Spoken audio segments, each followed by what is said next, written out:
there! It's so good to see you, friends! Ever feel something is hard to understand? Is learning science difficult for you?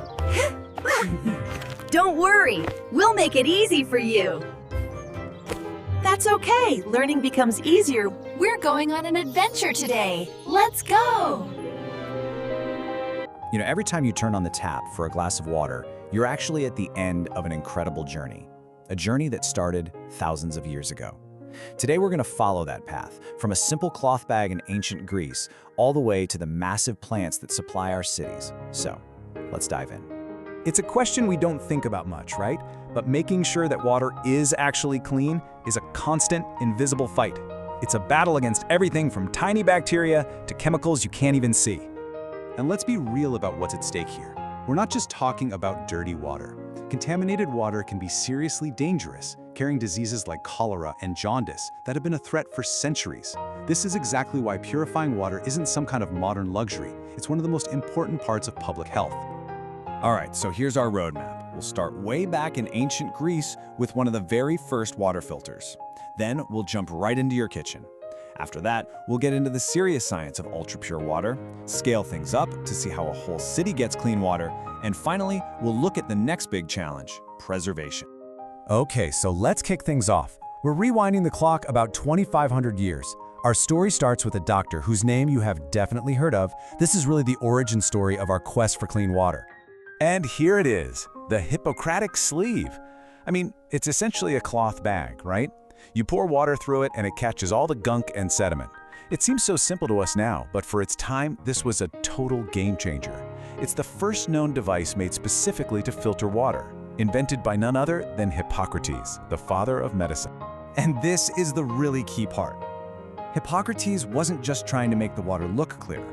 He actually believed that clean water had healing qualities. He was the one who first connected the dots between pure water and good health.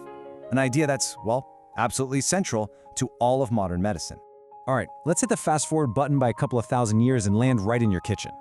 So if you're at home and you want to be extra sure your water is safe, you've pretty much got two main ways to go. So on one side, you've got boiling, the classic method. It's super simple and really effective at doing one job, zapping germs with heat. But on the other side, modern purifiers take it a few steps further. They don't just kill the germs, they physically filter out stuff like tiny bits of sand and even impurities that are completely dissolved in the water. Okay, so we've talked about clean water. Now let's level up and talk about ultra-pure water. This next method isn't something you do at home. We're moving into the world of science labs and hospitals, where pretty clean just doesn't cut it.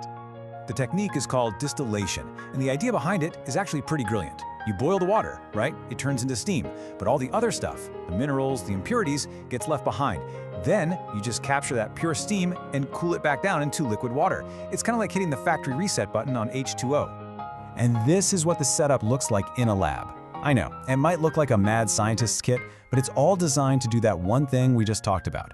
Boil, capture, cool, and collect. Let's follow the water as it makes its way through this apparatus. It's really just a three-step dance. First, you boil the water in one flask. The water becomes steam, leaving all that other gunk behind. Step 2, that pure steam flows into a cooled tube, that's the condenser, which turns it right back into liquid. And finally, that super pure water, which we now call distilled water, drips down into a brand new clean flask. So you might be asking, why go through all this trouble?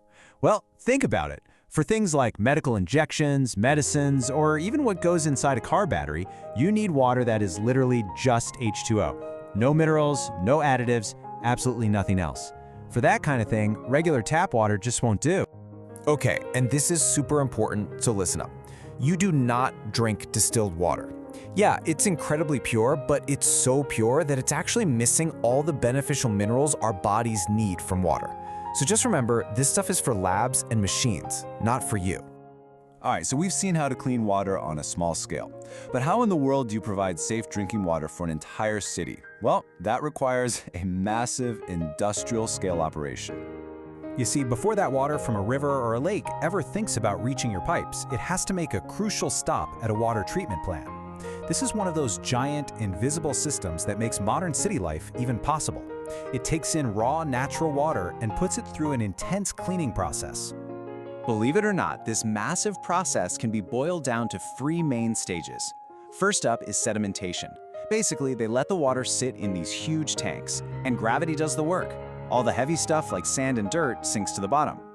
Next is filtration. The clearer water from the top gets passed through layers of sand and gravel. Think of it like a giant home water filter.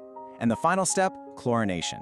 A little bit of chlorine is added to kill off any lingering germs and keep the water safe on its journey through the pipes to your tap. So it really seems like we've mastered the science of cleaning water.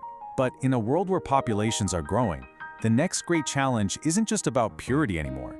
It's about preservation. It's about making sure there's enough water to clean in the first place.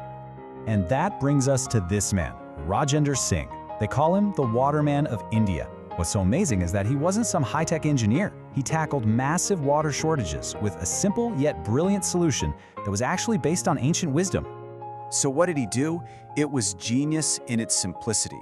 Instead of just letting precious rainwater rush away and get lost, he built these low earthen banks to slow it down, to hold it back. This gives the water time to soak deep into the ground, recharging the natural underground water supply for later use. It's a modern twist on a very old, very smart way of harvesting water.